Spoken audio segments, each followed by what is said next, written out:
You are listening to Missed Apex Podcast. We live F1.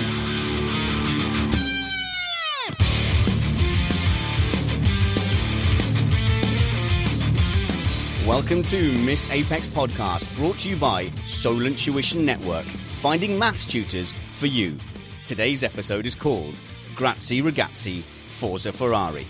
I'm your host, Richard Spanners Ready, and I'm joined by Matt Rumpets. How's it going there, Matt? Oh, it's going great. There's always that moment where I have to think to myself, did I mute or did I not mute? Do you know what? You are technically excellent, Matt. No one doubts you. But what we did doubt was whether this race would give us anything to talk about at all. After all, the championship is decided. It's an end-of-season dead rubber. However, for me, that was 70-odd laps of F1 magic. I enjoyed watching every moment. Yeah, it was a good race. And it was a great race if you were a Ferrari fan. And it's what they needed. They needed a win. They got a win. But they got it without Lewis at the front. And that's like the little asterisk they're going to take with them to the last race of the season, I think. I don't know. As soon as it became clear that the driver I didn't like was going to win the race, I started tweeting that F1 was broken and needs fixing and it's boring and terrible and I hate everything. Well, that's a very mature attitude, I have to say. I'm growing. We are an independent podcast hosted by MissedApexPodcast.com. We aim to bring you a race review before your Monday morning commute. This show is safe for work. We're keeping it clean here, so you can play this with kids in the background or at work. We are joined by Autosport and Formula Spy journalist Chris Stevens. How's it going, Chris? It's going great. How are you? I'm really, really well. For the first time on your webcam, we can actually see the facial hair you often allude to. Well, I do not understand how this is the first time. I mean, it's been there for a while now, and you should all acknowledge it and accept it because it's staying. It's the worst thing since Ryan's lighting to be on this podcast. Also joining us for the second time from North Carolina is Nick Alexander. How's it going, Nick? Very well. Thank you for having me on. I'm very excited. Oh, nice mug, by the way. You've got a Missed Apex mug there.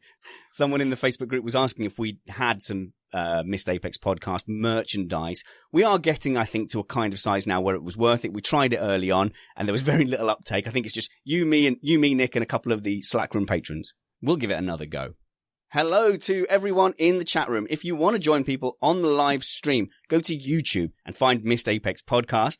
Click subscribe and the little bell, and you'll get a notification every time we go live.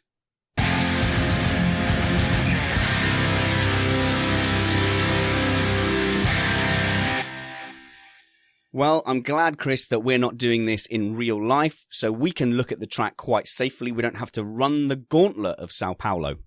Yeah, it's nice, doing things from the comfort of your own home sometimes. Yeah, and there was a very real threat to the journalists and the team members, with a lot of the Mercedes team being held up. And the reaction, though, is almost one of surprise. That is what I think surprised me the most. I think if you go into a country with that many problems, the organisation has to take a lot of responsibility for what's happening there. We can't blame the situation. The situation is as it is.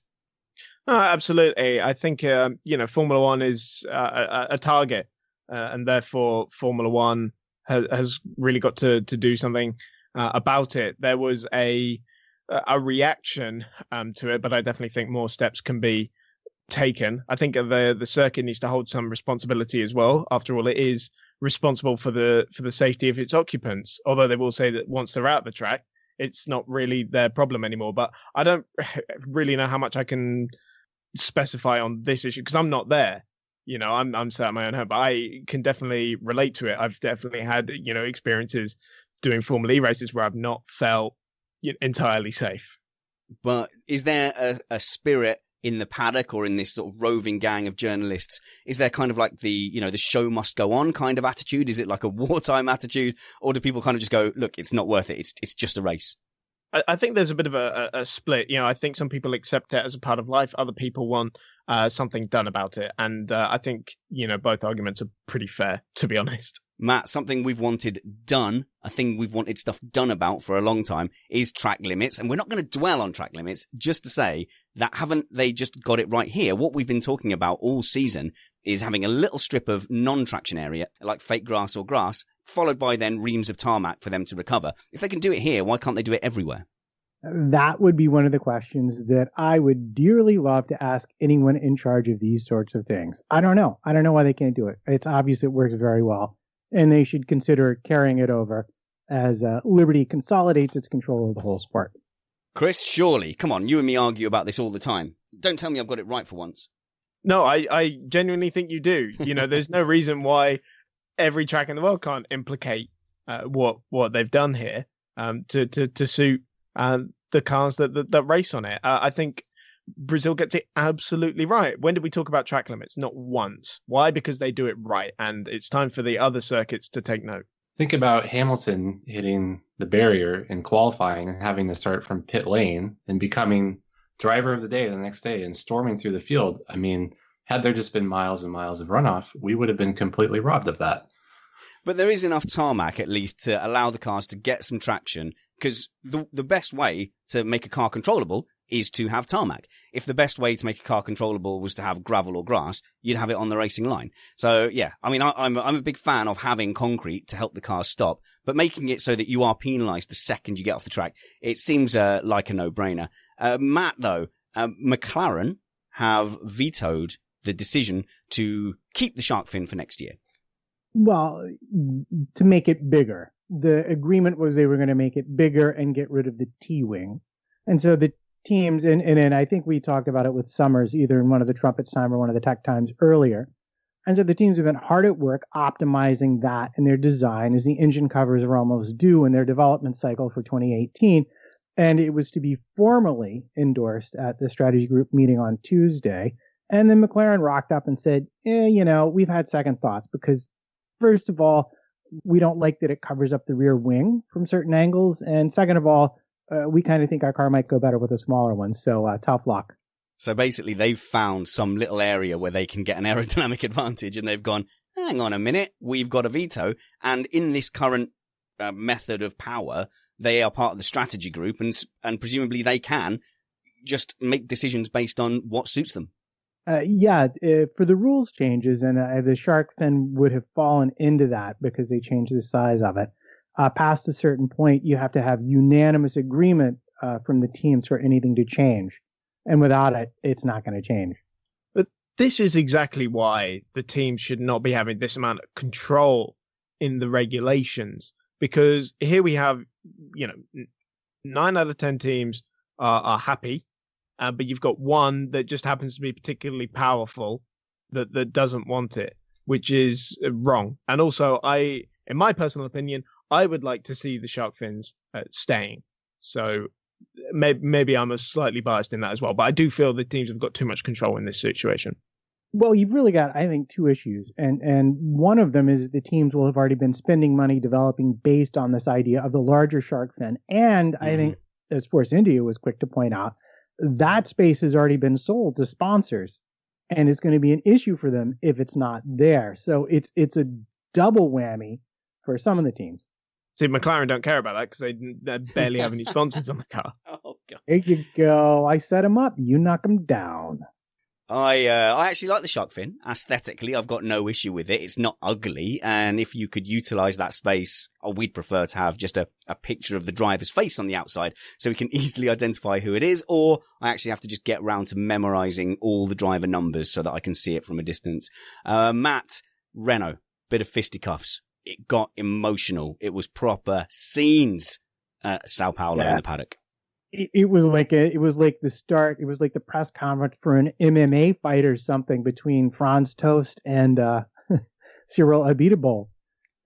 They were going at it. Renault basically said, well, the problem isn't so much our engines, which are, of course, perfect because we're French. The problem would be Toro Rosso because they're Italian and simply don't know how to do things properly. To which Toro Rosso, for some reason, took some vague exception, I don't know why, and released a scathing retort, which wound up with Helmut Marko having to get involved and say, look, we've been friends for a long time, and it's just everybody getting a little punchy at the end of the season. They're good partners. It's all going to be okay. But as we saw in the race, it's not really all going to be okay, is it?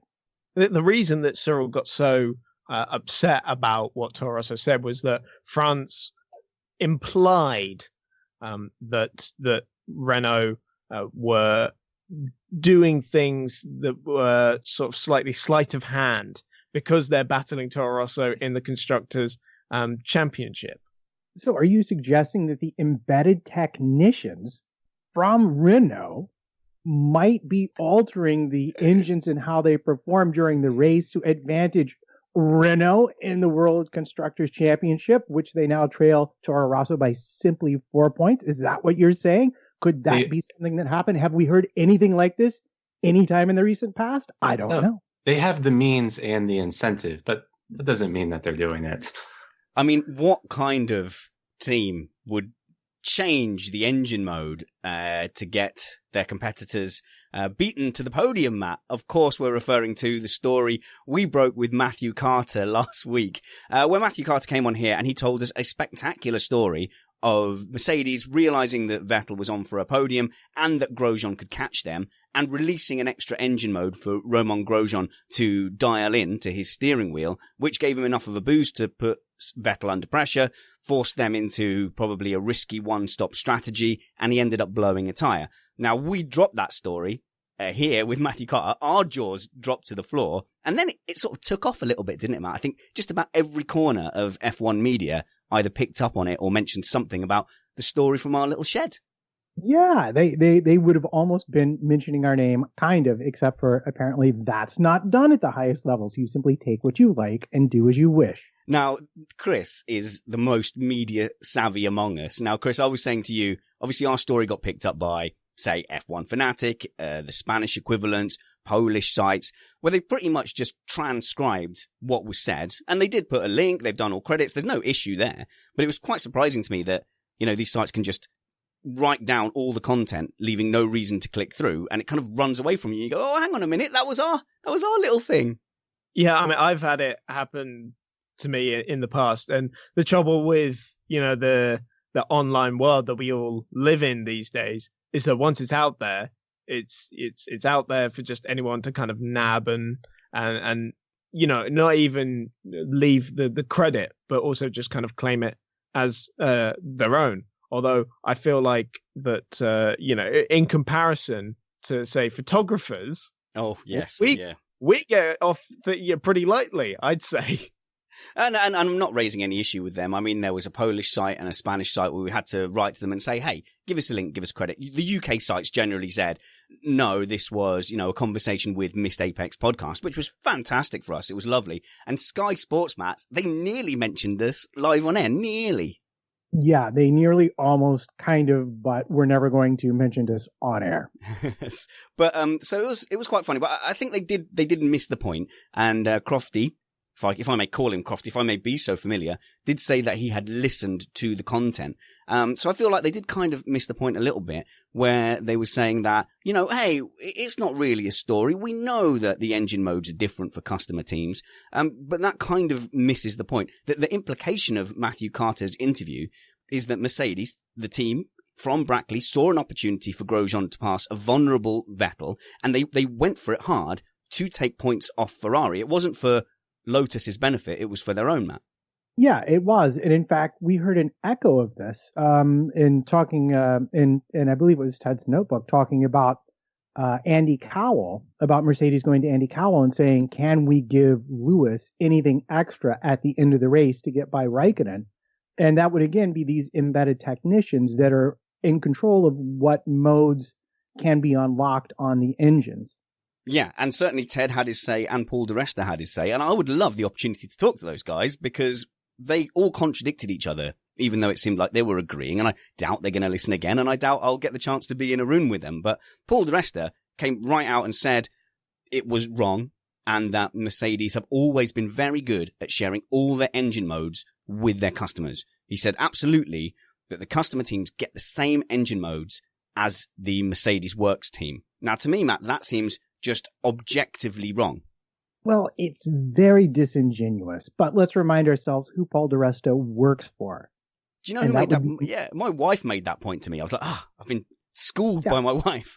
Yeah, she said, isn't he a DTM Mercedes representative? And yeah, he absolutely is. So yeah, that's fair. But then, I mean, immediately Ted Kravitz came on and said, well, we had a story where someone plugged a laptop into an engine in a lab, and they saw the additional modes. So it kind of contradicted themselves within that team. I would love to get kind of a straight story of what they actually think. Yeah, well, I believe contractually they're required to provide parity in the engines. So the engines will come with all of these different modes and things, essentially, and they get loaded onto the ECU. Yeah. At every race. So technically, they have them. They're on the engine. Whether or not the teams are permitted to use them is an entirely separate issue. And where the sporting concern, I would say, really comes in is if Mercedes, the Formula One team, can contact Mercedes HPP and say, why don't you give them something extra to keep someone off the podium? And I'm using Mercedes as an example here. Any manufacturer could technically do this. And this was the implication, going back to the Renault thing, that the Renault technicians were purposefully denying modes to Toro Rosso, or purposely giving them modes they shouldn't be in, to make the race closer than it would otherwise be. Which for us, now in context, having spoken to Carter, seems entirely in line with, F1 supplier practice. Right, so the chat room is suggesting that all the engine modes are given to all the customer teams, but maybe the customers aren't told how to access them, not just not being allowed to access them. And I've read interesting comments online suggesting that perhaps a few pages in the owner's manual are missing when you purchase a customer engine. Yes, very interesting indeed. And then also I will add that Crofty kind of played it down a little bit, which I thought was mean of the big boys. Give us credit for our scoop, David, because, it's kind of saying, well, we broke this in 2015 at the time. You didn't. I mean, there's a difference between implying that a thing might happen, implying that there's a general practice, and then having a nailed down example of where that happened. So I'm not going to die in a ditch over it. I'm just saying maybe we could, get the credit where credit's due. Let's move on to qualifying.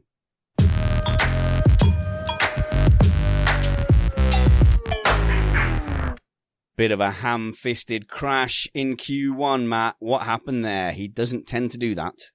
Cold tires in a hurry? I don't know. We went through a lot of possible things that might have contributed to it, but as they say, at the end of the day, it might just well have been the nut behind the wheel that caused the trouble. Always the weak link, isn't it? That wobbly bit of flesh between the steering wheel and the seat. But, yes, we do praise Hamilton for his skill, and Bradley Philpott, a racing driver, comes on here and he says, generally, if that car is not working, it's something to do with the car. Lewis Hamilton is generally driving that car as well as it can be driven, and that might be correct over race pace or over a qualifying session. But in a moment, in a corner, Chris, anyone can make a mistake and drop it. And especially in a place like that where we saw a lot of drivers losing it, I think it's perfectly reasonable to think he just dropped it. He switched off for a minute. Yeah, I mean, there are things that you can kind of forgive him for being caught out by. I mean, the very low track temperature compared to what we saw on Friday, which was much, much warmer. So maybe he didn't quite have his tires up to temperature or something. But I mean, he held his hands up to his mistake. It just happened to be a very costly one. He doesn't make mistakes very often, Lewis, especially in qualifying. This is why we talk about Lewis Hamilton as one of, if not the greatest Formula One qualifier in history. And this time it cost him big time. I genuinely trying to remember the last time that Lewis dropped it in qualifying like that. Yeah, it was a genuine drop. I think, Matt, what else stuck out in qualifying?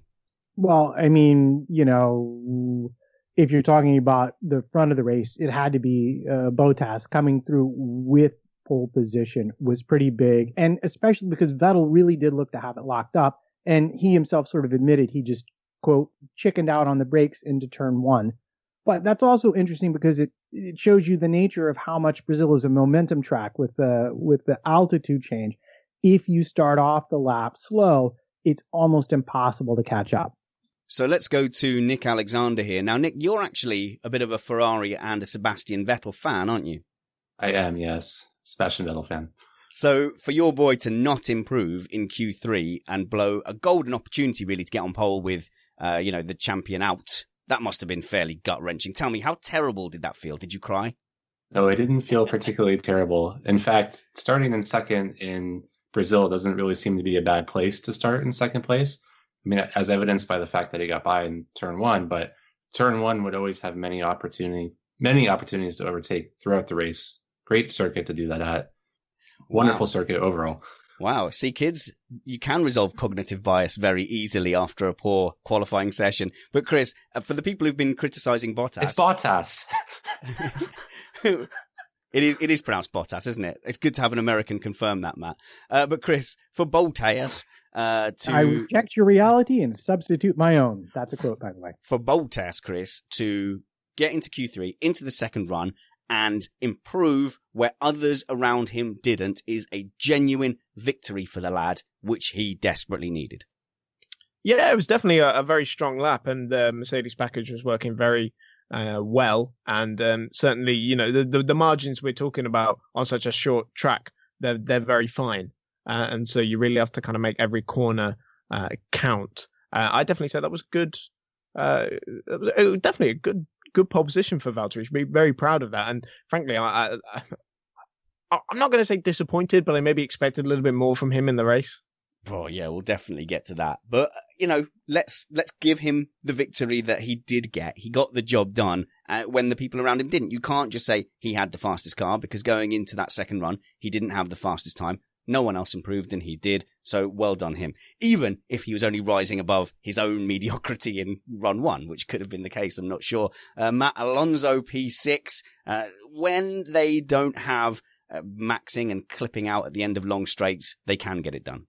Yeah, and I know that we've discussed this earlier, but a lot of the issues with the MGUH and with the energy in general comes down to the algorithm and how the energy gets supplied. And you could even look at sector time sometimes and see where teams were wanting to give more energy, where they felt like it gave them the most benefit in the lap. And for McLaren, and specifically the Honda engine, that's their biggest problem and has been. I mean, for example, when Alonso's engine cut out at Spa, you know, and they seem to be getting on top of it. And even though they're losing straight line speed because the car is so draggy, they're clearly making progress. And their cars, when they're not being crashed into, are tending to finish the race now. And that's in contrast to Renault, I would say.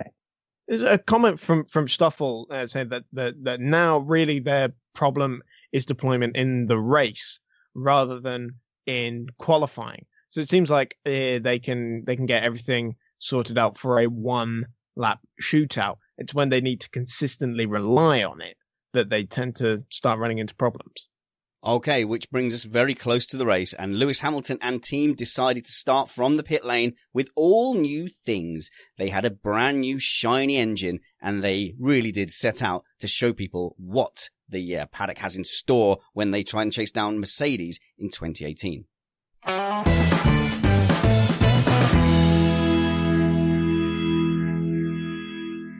So a sluggish start for both the front row participants. Vettel said he had a slow start. There was wheel spin for him and also for Bottas.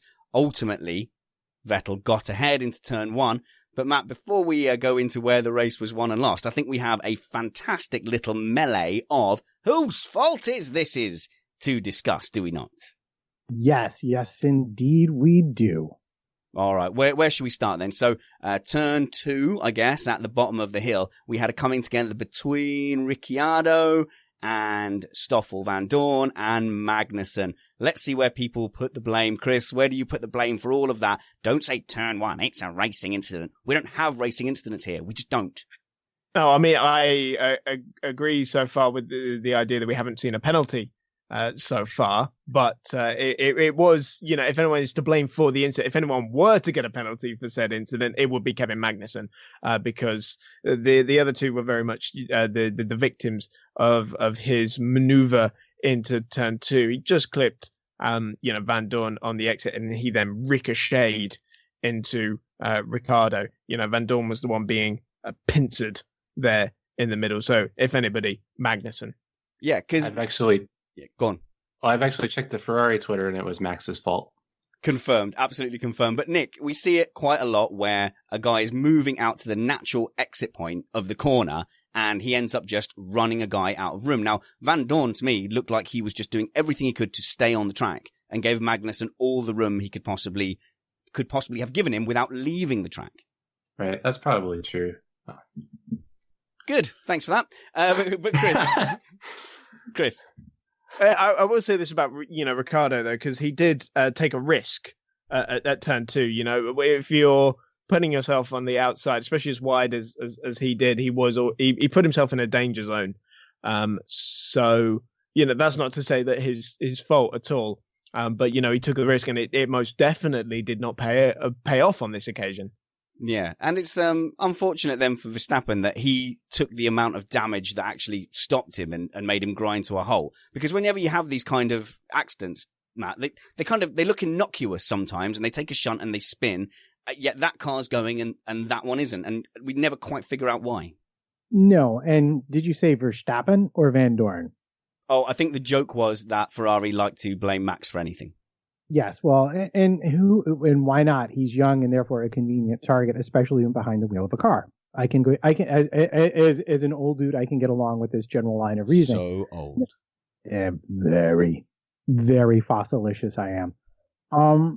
I don't know though. I like that Chris is trying to blame Magnussen, but my memory of the incident was that Magnussen himself was trying to avoid someone, and I think Van Dorn was being pensed by Ricciardo on the outside.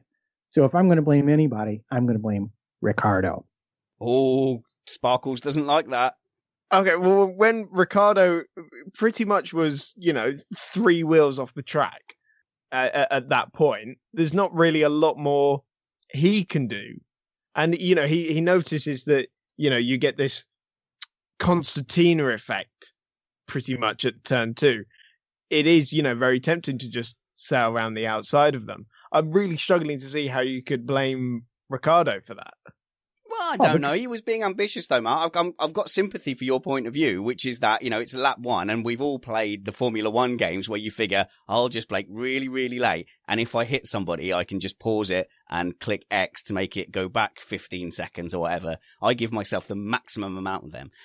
But yeah, so obviously you can get greedy in the start, and I think Ricciardo probably did get a bit greedy at the start. Not that I'm blaming him for trying to do that.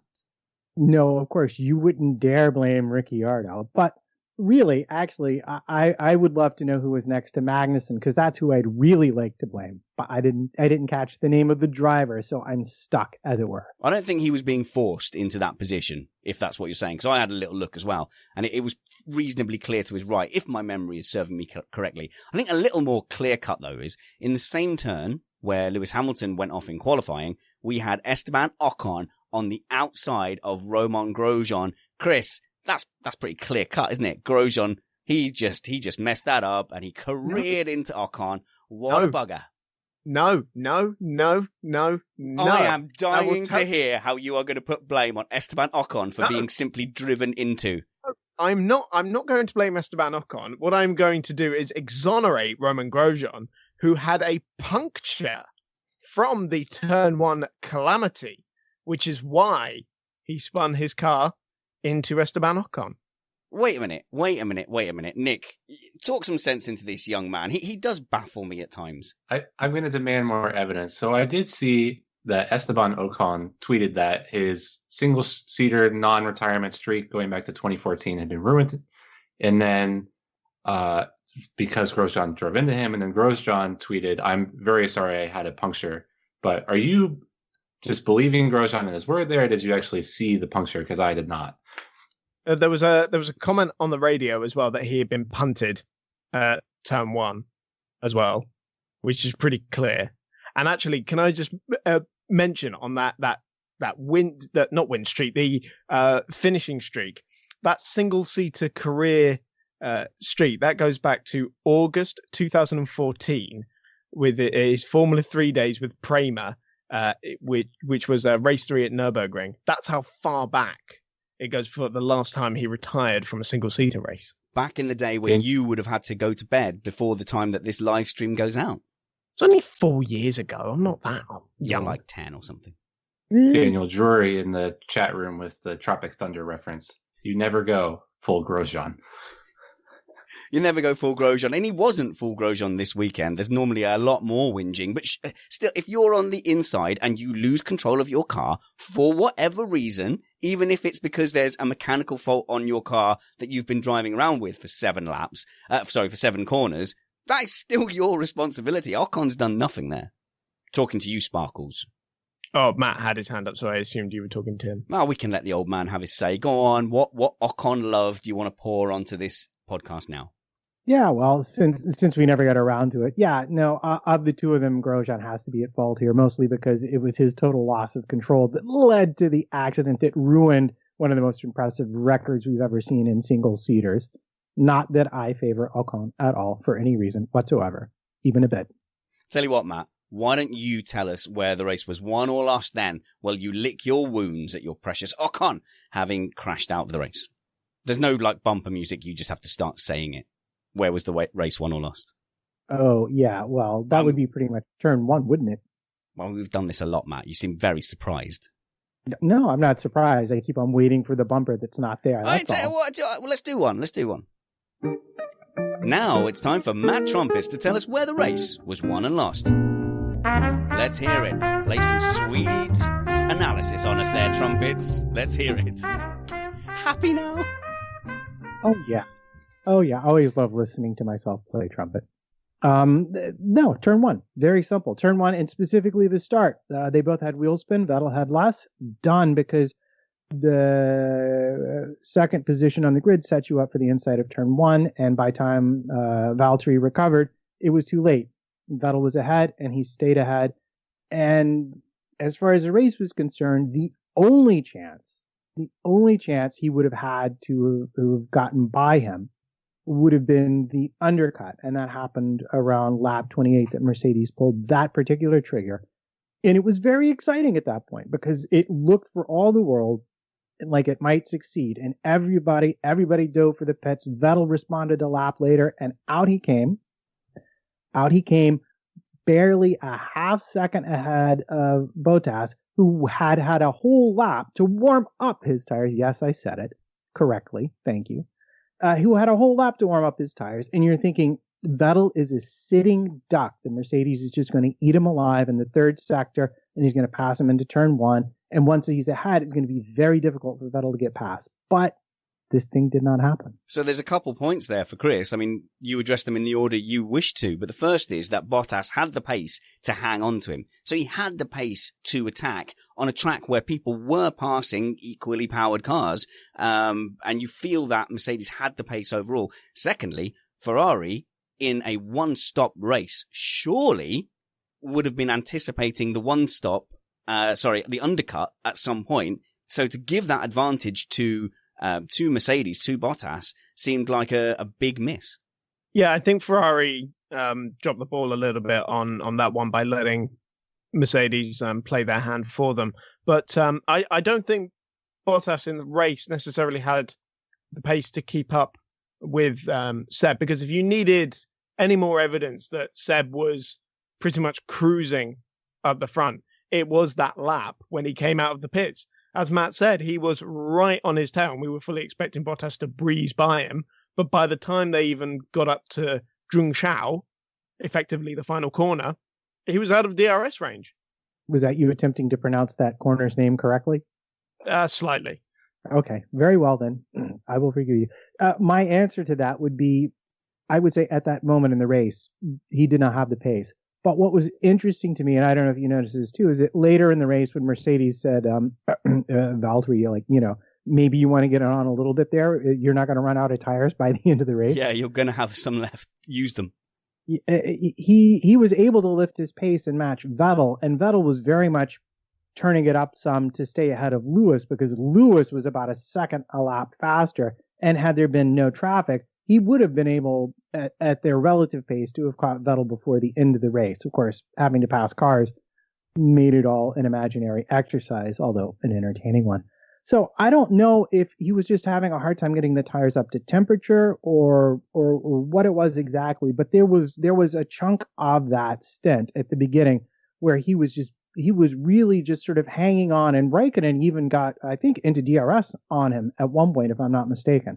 I would suspect it's a balance thing because the soft tire is a high working range tire. So really the track conditions we saw today should have been prime, soft tire conditions. So I really can't foresee the idea that anybody was struggling to switch the tire on. It should have been working very well. So I would suggest that's more of a balance, a setup issue, perhaps. The chat room are discussing their love for Trumpet's music in the bumper. They're wondering about his new album. Well, I tell you what, Matt, that is a very opportune time to start talking about, your Indiegogo campaign, perhaps. Oh, I thought you were never going to ask me to talk about this. As if you'd have let me get away with not asking.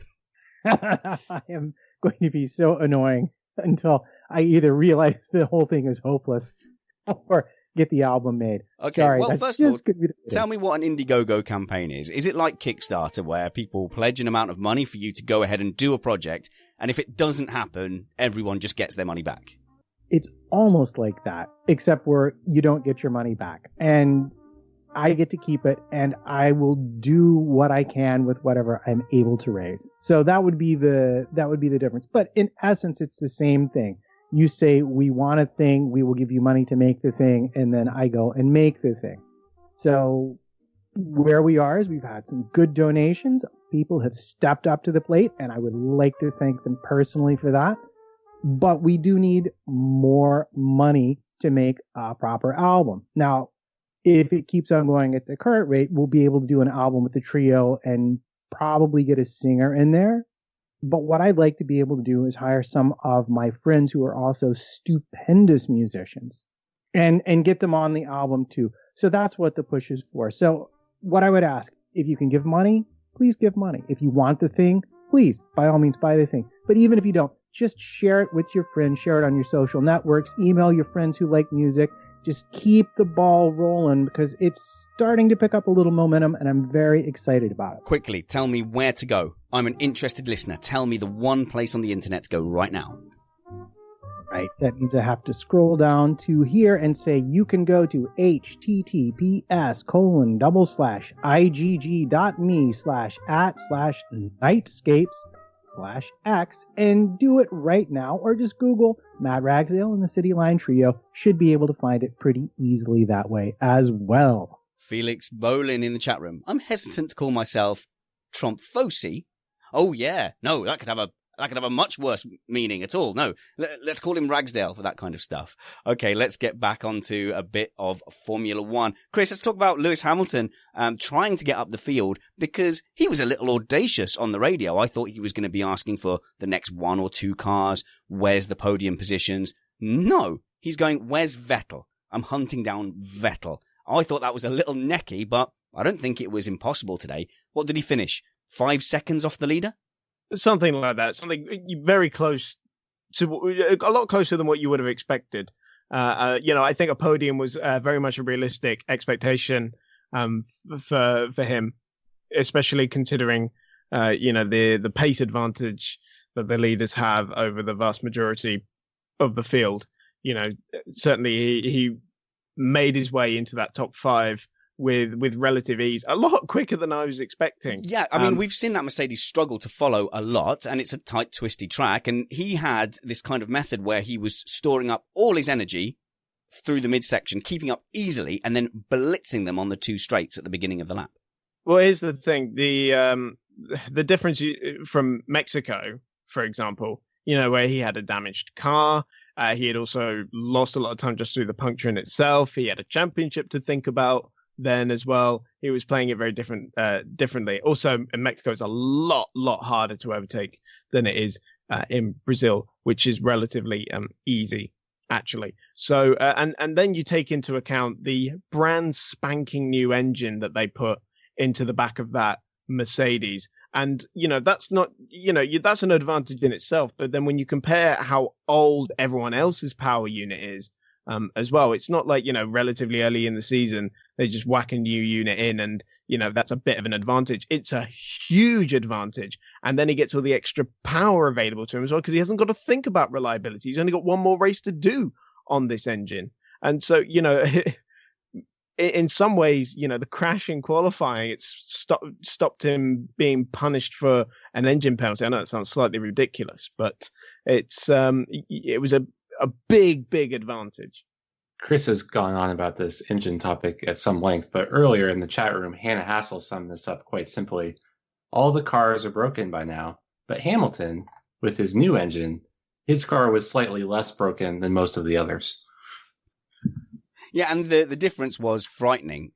He carved through the field very quickly until he got up to Raikkonen. And Matt, you have to say the fates were kind of in his own hands. If he'd have got it done against Raikkonen, he would have had only his teammate in front of him, who surely wouldn't have fought him all that hard. And he would have had a shot at the win, which is incredible. Yeah, it is incredible, but it's just one of those things. The tires are only going to last so long when you push them that hard. And going into lap 67, I believe it was, on the outside of Raikkonen, who had naturally taken the inside in defense while he was in DRS, he locked up. And from that point on, you could see it. He was beginning to lose time through the middle sector, which is where you need your tires the most. And I remember, like, with a lap or two to go, you could see around every turn, you could see the rear end just like starting to pendulum because the tires were done. He needed literally about 3 more laps out of those tires. And I don't think Raikkonen could have done anything about it. That said, Raikkonen was driving faster than Vettel to protect himself. So I don't really know what Vettel had in hand. And I think the best hope we would have had for a fight at the front would have been Hamilton not crashing in qualifying, everything being equal. Nick. Steve Blackout 19 in the chat room points out that most of the Renault power units were also relatively new. Yeah. That stings. That's one for McLaren to look into. They must be delighted with how the Works team and Works engine are communicating and treating their customer teams. They've got to be really, really looking forward to that. I wonder if they, sit and have a chat with the Red Bull employees and see if they can get a little preview of what their 2018 season's going to be like. Matt, I was a little bit disappointed that Hamilton didn't play a little bit more of a team game. Having dropped it in qualifying, as somebody who already has won the World Championship, with a teammate who is fighting for second place, he was only 3 seconds up the road from the Bottas-Vettel fight, and Bottas was keeping up with Vettel. So why could not Mercedes have said, Lewis, we're going to keep you out a little bit longer, which, by the way, would have had the consequence of him having fresher tyres at the end. He probably would have got the same position if he'd have stayed out for another 5 laps, let Vettel and Bottas catch up with him, put Vettel in some dirty air, let Bottas actually have a go at Vettel, get to second place. What could be more demoralizing for Ferrari than an amazing team effort smashing Vettel back into third place in the championship? And Hamilton didn't have anything else to fight for. As I saw that unfold, I was just a little disappointed they didn't go for it. I don't know, Stevens, you look like you want to say something. Go ahead. I do. I mean, the first thing I'll say to that is that nobody cares about second in the championship. Not true. It is true. It's not true. People care about every point in the championship and every position in the championship. People want their record books to show they finished second, not third, not fourth. Just don't. But I don't buy that. The second place is the first loser. No one really has that attitude. They care about the constructors' points because that's a fiscal incentive, but that's wrapped up for them, so it makes no difference. And also, I would say that if they, kept Lewis out longer in the first stint, they were then at risk of him, going too long on those soft tires and actually losing more time, which then would have, detrimented his podium challenge. At this point, they're still thinking that they can still pretty easily, well, maybe not easily, but they still have a good chance at third in the race. And they wouldn't want to compromise that by, allowing Raikkonen to get any closer while Lewis's tires are going off. The only thing you said that had any bearing on their decision was the word Raikkonen. Because think about it, my friend. If you make Vettel go slower and use up tires trying to get past you, then the moment you hit the pits, it's the same amount of lost time. It's not going to affect Hamilton's gap to Vettel at all, unless Vettel gets by him and puts time into him. I mean, you could say he's giving up 4 seconds, but that in relative to the pace advantage of the super softs that we saw, clearly that's not going to matter. What did matter was the fact that Raikkonen had struggled in the first stint with his tires, and there was a significant gap to Bottas that he had to make up. And that was what Mercedes didn't want cut into. And that was why we didn't see that, I don't know, what would you call that kind of a strategy? That entertaining strategy that Spanners put forth being thought about seriously at all on the Mercedes pit wall, I would say. You know, this is one of the reasons I really wanted the 3-car teams, because you could really kind of make this team play and this team interaction pay off. And I want to see more of that. In my whole F1 my whole F1 fan career, I've been wanting to see these kind of team dynamics going in. And even when people were getting upset in 2002 about Ferrari doing it, I was thinking, no, it's ultimately, it's a team sport. And I love seeing those kind of connotations coming in. And I just wish we could see more of it. I wish there was no stigma for it. And I wish, teams would factor that in a lot more. Several people piping in the chat room. It's quite unanimous that second is better than third, and that Bottas, however you say it, and Vettel, they both care. It's a higher place. And literally, Bottas was being interviewed by the Channel 4 team after qualifying, and he was talking about the connotations of what it would take for him to get to second place. He wanted there to be a Mercedes 1-2. He wanted people to show that he had done his bit in what many feel is the best car to make it a Mercedes 1-2 package. So I just disagree with you, Chris. People care about finishing one place higher. Do you reckon Jenson Button reminisces about that time he finished second in the championship in 2011? Well, I'll tell you what, Hamilton haters don't stop going on about that season. So at least there was some benefit to that season. It gave people the hope to cling on to. Oh, yes, well, he outscored him over this arbitrary 3-season period that we've now decided is important. No, it's not about challenging for titles. It's over the most points over 3 seasons. Trumpets. Well, it has occurred to me that in all this discussion about time and Hamilton that we've not touched on something that, if you look at the gap to Kimi, might have been a bit of a big deal, although it didn't seem that big a deal at the time. And that would be our friend from Canada, Lance Stroll. Okay, I've formed an opinion on Lance Stroll, but what do you have to say about him? Well, if you recall, when Lewis was making his charge, he ran up on Stroll and got stuck behind him. And at the end of it, he specifically radioed in and said that Stroll had cost him not 1, but 2 seconds on that one lap trying to get out of his way. I've made an interesting observation about Stroll. He does not have very descriptive radio communication with his team. When his tire was delaminated today, he said that there was something wrong. And I remember several races ago, he had a tire completely blow out and he said that it was bad. So high quality information to engineering. Something to work on, perhaps. Yeah, something like a kind of when you're 8 and you have to write a story for school and then you run out of time and you want to go and play with your mates. So you write, and then it was all a dream, something like that. But yeah, I've come to my conclusion with Stroll. We've had a good long look at him this season. And I've, unfortunately, because he seems like a nice guy, come to the conclusion he's a waste of time. I don't like him being in that seat. It's actually a tragedy for Massa, who I'm not a fan of, to be beating him by a second and to have been beating him quite comfortably over the season, not aside these races of attrition, which, yes, they happen. And the fact that he's got a very non-aggressive and non-controversial style means that Stroll has been able to capitalize on those. But he's clearly not as good a race driver as Felipe Massa, with a big fan base who's huge in the sport of Formula One, is now retiring from a seat that he wants. He wants to keep that. And this guy Stroll, who's not fast, he's not as far. He's not in the class you need to be an F1 driver. He gets to stay. Not at Sauber, not with a back driver team, with Williams of all teams. Yeah, it's that thing where, they're talking about one of the things about Formula One drivers that really set them apart is just how unbelievably consistent they can be. And as the Sky commentary unfolded, they were making the point that Stroll was being very consistent in making the same mistake over and over again at the same place in Mexico. And that's just like at the end of a full season with all the extra help. It just, look, he might be a good driver, but it's obvious he's not ready for what he's got.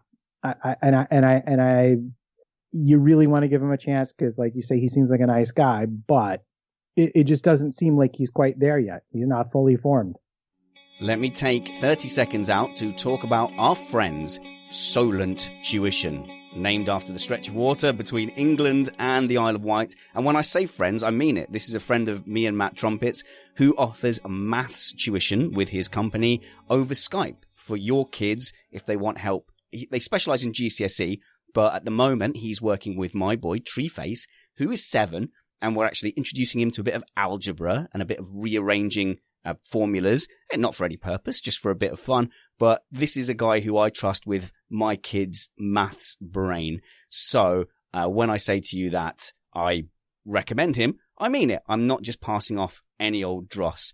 So if you would like to hire Dan Rourke and his team to tutor you over Skype, why not check out www.solenttuitionnetwork.com. That's Solent, S-O-L-E-N-T. Not Soylent. It's not made out of churned up people. It's solenttuitionnetwork.com to find your maths tutor now. All right, let's move on to any other business. Matt, where should we go? Massa, an emotional race and radio. Fantastic to have his little kid on. And I have to say, sometimes it's cheesy to throw your kid into the limelight and do all this stuff. But if you soak in his social media, you can see he's a proper family man. Being a dad to him is like the focal point of his world, and it's just pure joy. There's nothing contrived about it. It's a genuine, joyful thing that his kid gets involved in all the stuff he does. Yeah, and it was, if you were going to go out, his defense from Alonso, which, not that we often say this, but you got to give some kudos to the Williams strategy team for being on top of it and getting him in the door before Alonso could undercut him for the pit stop. And Alonso really gave it everything he had, as much as the McLaren could muster. And it was quite the exciting thing to listen to on 5 Live on the app, to hear them going, oh my goodness, there's this thing that's happened after Vettel won the race, and it's very exciting and looks close. And for Massa to hang on and win that last battle at his home race, yeah, that's kind of a feel-good thing, and I loved it. Nick, what's the chat room up to? The chat room is suggesting that Honda has a secret engine mode for reliability and McLaren can't find it. They're withholding it. They're saving it for Toro Rosso. Nick, where can people find you online, by the way? This is only your second appearance. Our listeners have not had a chance to fall in love with you yet. Sure. You can find me on the Twitters at Luminosity871. I occasionally tweet about F1, WEC, and my love of Iron Brew. Iron Brew. I've heard of that, but it's in the Badlands in the north. You should never go there. I'm going there next year. Sparkles, you're finished with your 700 club amateur racing autosport thing. I don't pay attention. But what are you up to?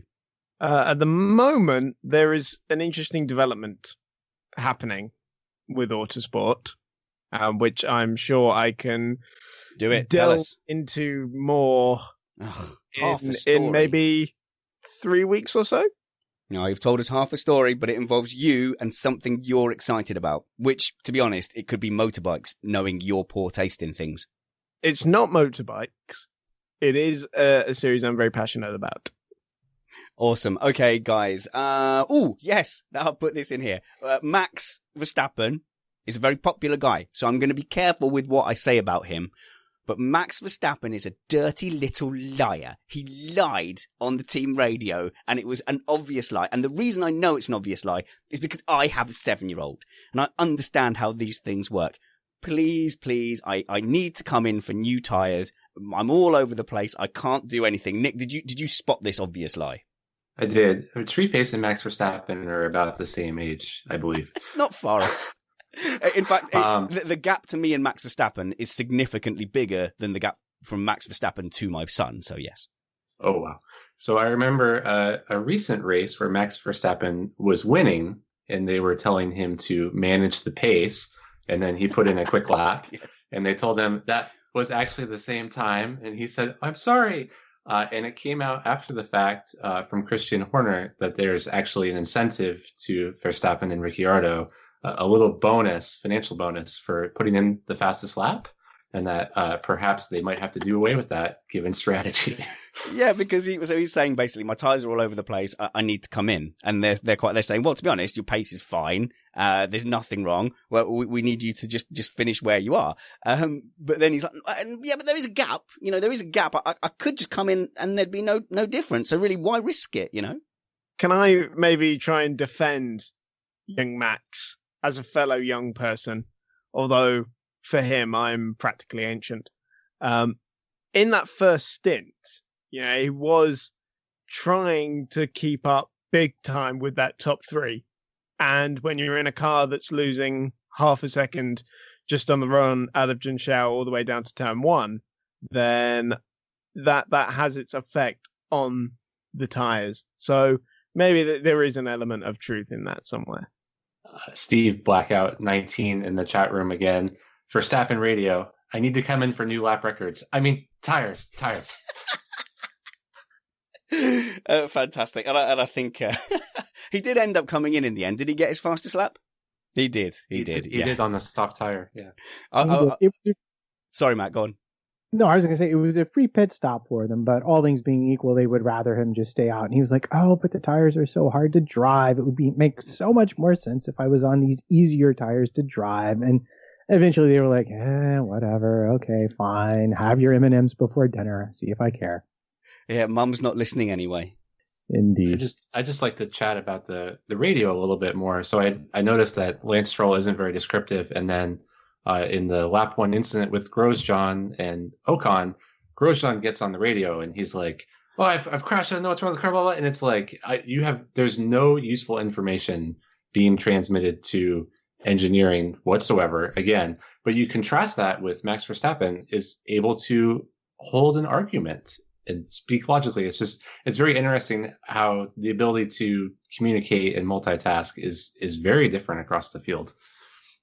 Yeah, that's because Max is still young, and it's the equivalent of asking, a kid to go to bed before the sun's gone down in the summer. And he's, but all the other kids are still, out and play. The Sandersons let them stay out till 9. Yeah, well, the Sanderson kids are going to end up in jail, and we don't want you to. All right, so I've got a quick question for you guys out of curiosity. It occurred to me, talking about Stroll being in a top team, and I don't want him to be there. I'll be honest. I don't want to cause anyone any offense. I just don't think Williams should have a driver like that. If he wants to Pedro Diniz it in a Minardi for a little bit, and then if some genuine talent comes up, he can rise up. Fine, fair enough. I don't like what's happening.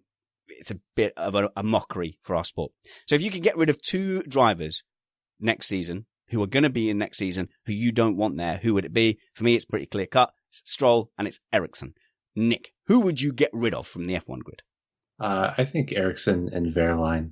Wehrlein? I don't know if I'm correct, but it seems like Wehrlein has a little bit of an attitude that kind of rubs the wrong way. I don't know if it's true or not, but I'm just arbitrarily passing judgment and just chopping the axe right now.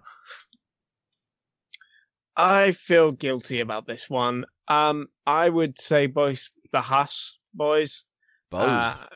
To then make way for Antonio Giovinazzi and Charles Leclerc as well. But there's, I don't know, I feel like Roman is losing touch. He's not the up-and-comer that we thought he was a few years ago. He tends to make a lot of mistakes, very complaining on the radio, and I can't see that he's great to work with. And Magnussen, a very similar situation. We thought he was going to be McLaren's next big thing, and he just isn't. I think even towards the end of that season with McLaren, he was not proving himself. And frankly, I'm slightly surprised that he's hung on to Formula One for this long. Yeah, I'm over Grosjean as well. I can tell you that. Especially, I think it's quite grating, isn't it? The attitude he comes along with, and the fact that he's not going anywhere anymore. Maybe you get the feeling like he's occupying a bit of space. But trumpets, who would you get rid of? Well, if you're looking at teams and you're looking at drivers and you're looking at talent, I think Stroll, that other Williams chair should be occupied with somebody who is just faster. Period. And for me, for a long time, I just, Ericsson has just never really impressed me. For a brief hot moment, I thought, maybe there's something there, but He just has underperformed everybody for so very, very, very, very long. That it's just time to get some new blood. At least Grosjean can be fast on his day and score points. Same is true of Magnussen. I don't see Ericsson ever doing that. Go on then. Before we go to the podium, who does the chat room want, Nick? I'm laughing because the chat room is actually suggesting that Palmer should be kicked out again, or perhaps they didn't notice that he was wrong or that he was already gone. Sorry, and they're pointing out Raikkonen, which is a solid argument. It's hard to make the case at the moment. I know there's a lot of Raikkonen fans out there, but who knows? It could just be Grosjean. Vettel is doing a very good job on pace this year, and that's what's making Raikkonen look ordinary. So it's very hard to judge in a two-person team.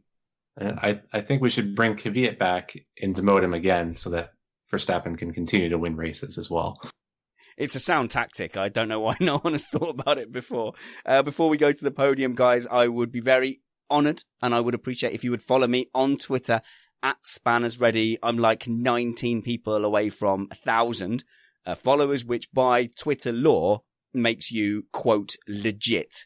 Not superstar, Chris. That isn't what I was going for, but Twitter legit. And if we are going to say superstar, I prefer hashtag international icon, if that's okay with you. Where can people find you on Twitter, Chris?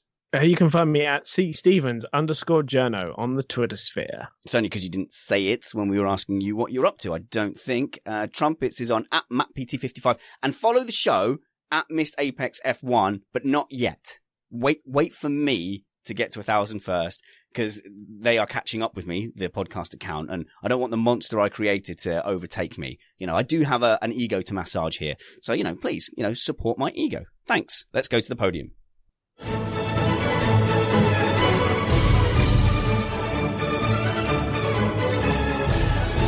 A little bit of a weird contrast where you had Mexico, where we didn't even speak to anyone on the podium, where instead here you spoke to about 1,000 people at the end of the Grand Prix. And okay, I'm not going to take away the Brazilians' mourning or celebration of their favourite Formula One driver going away. It seemed a little out of place, given that the guy who finished in 6th place on the day gets this huge fanfare, whereas often you have a guy who wins the championship and isn't interviewed on the podium. They never bring up the champion if he didn't finish in the top 3. So to me, that seemed a little bit off. I don't know if anyone else has an opinion on that.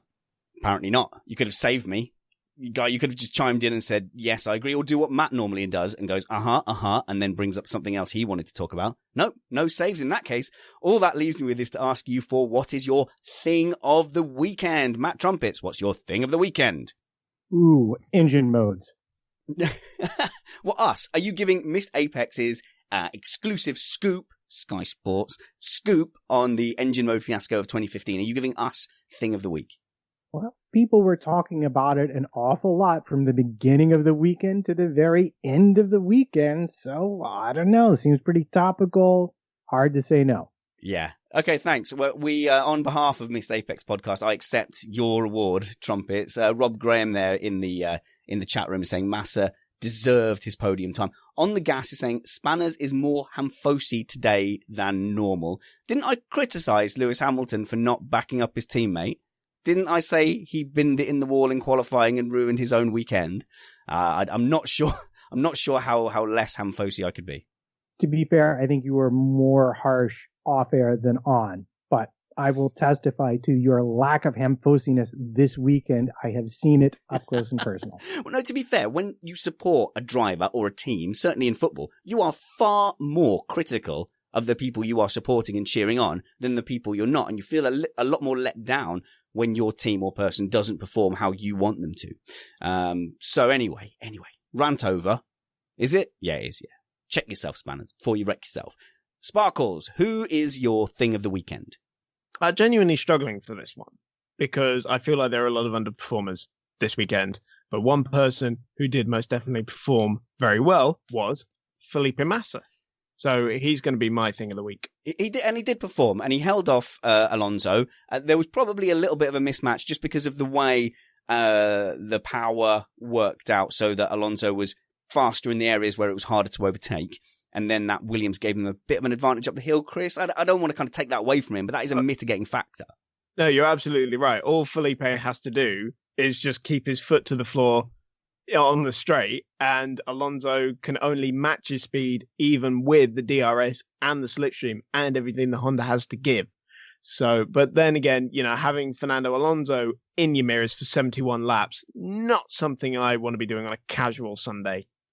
And as well for recognising the fact, I'm sure the podium thing wasn't really his idea, even though I found it a bit much. But given the fact that he had that huge emotional send-off, I think he actually played it okay, which he still wanted to enjoy the moment. But I think he still appreciated that, it had kind of been done last year. Nick, who's your thing of the weekend? My thing of the weekend, I quite enjoyed watching Max defend Hamilton into turn 1. That was pretty impressive for me. In the chat room is saying the thing of the weekend is the Renault Toro Rosso engine sabotage conspiracy, and also, of course, Hamilton bending it into the wall. That could have been the Missed Apex Award, to be fair. Well, it depends on your bias, I guess. For some people, that was a positive. And by the way, I hope the chat room are enjoying my new scene switching, where I can get rid of myself altogether, so you can just focus in on the person who's talking, or as some people called me on the Joe Sayward comments section of the last podcast I did with him, the Wally asking you questions. So you can get rid of the Wally asking you questions at all times. I will ask Chris who he thinks missed the apex. Oh no, you missed the apex. Chris Stevens, who missed the apex for you? Well, because everyone's going to say Lewis Hamilton or Renault, I am going to say Stoffel Van Dorn. Because on the weekend where he is finally on an engine and aerodynamical par with his teammate, he rather underperformed in qualifying. And it's unfortunate we didn't get to see what he had in the race, but certainly that qualifying deficit was significant. Okay, let's go to Matt Trumpets. Who missed the apex for you, buddy? Well, I was desperately trying to figure out who missed the apex. That wasn't the obvious thing. And then Daniel Drury came to my rescue and said Renault for becoming the new Honda. He may be biased. Say no more. Nick, who missed the apex for you? Roman, for not only being clearly at fault, but then blaming anybody but himself. The tires. I'm getting very tired of it.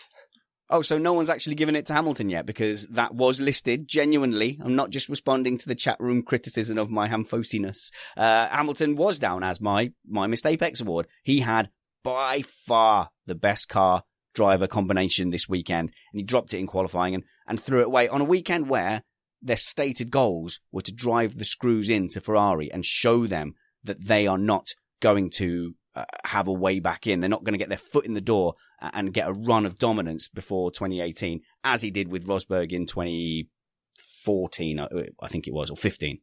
Sure. I think they still delivered that message. I think his drive from the back was impressive enough. In fact, I think Daniel Drury in the chat room earlier said, Mercedes, congratulations on your 2018 Constructors' Championship. It was scary. You might have missed it while talking, but Peter Godchild in the chat room says the Hamfosi level only goes up to 44.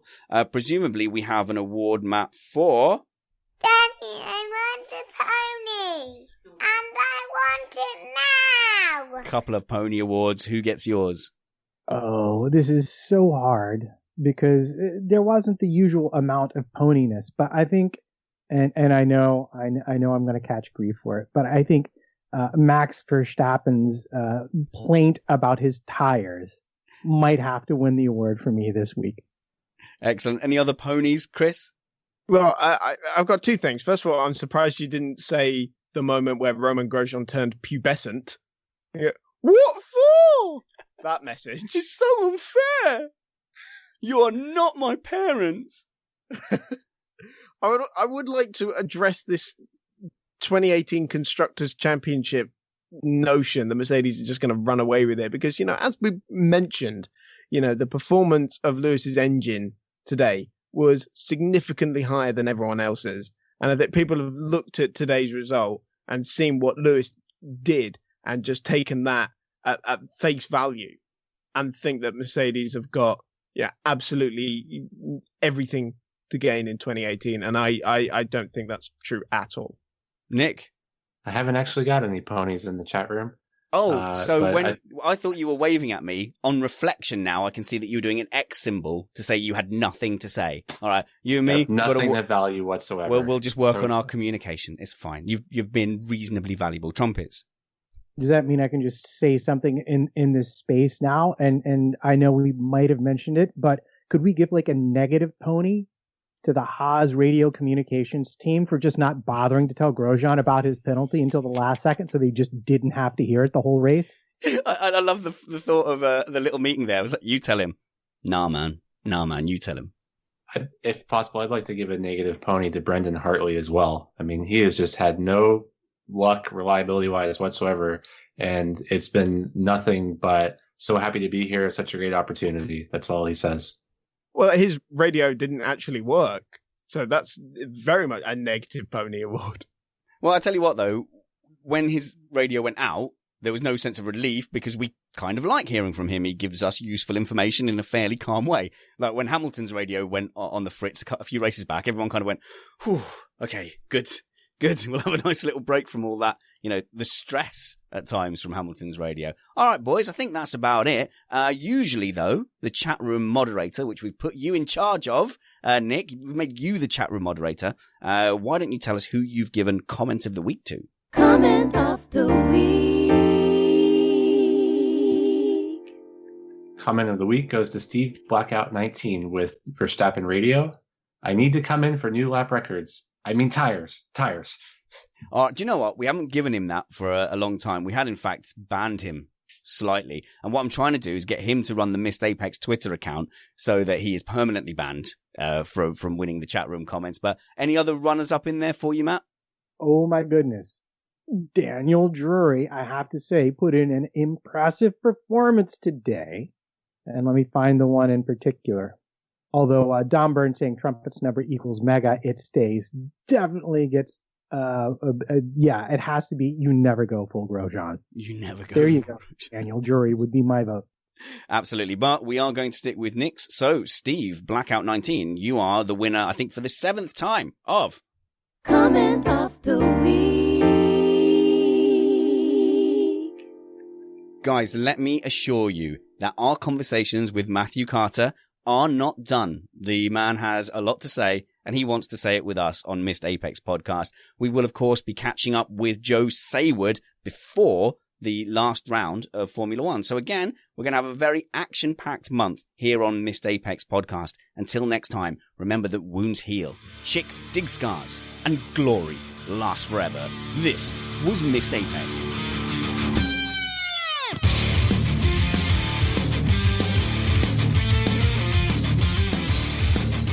Thank you, chat room. Well moderated, Nick. Not too bad. I would say 7 out of 10 would let you moderate my chat room again. Reasonably valuable. Reasonably valuable. As that came out of my mouth, I went, oh my gosh, that is the faintest praise I could possibly have dawned upon you. What I meant is you fit in like a glove, Nick, and I hope you enjoyed it.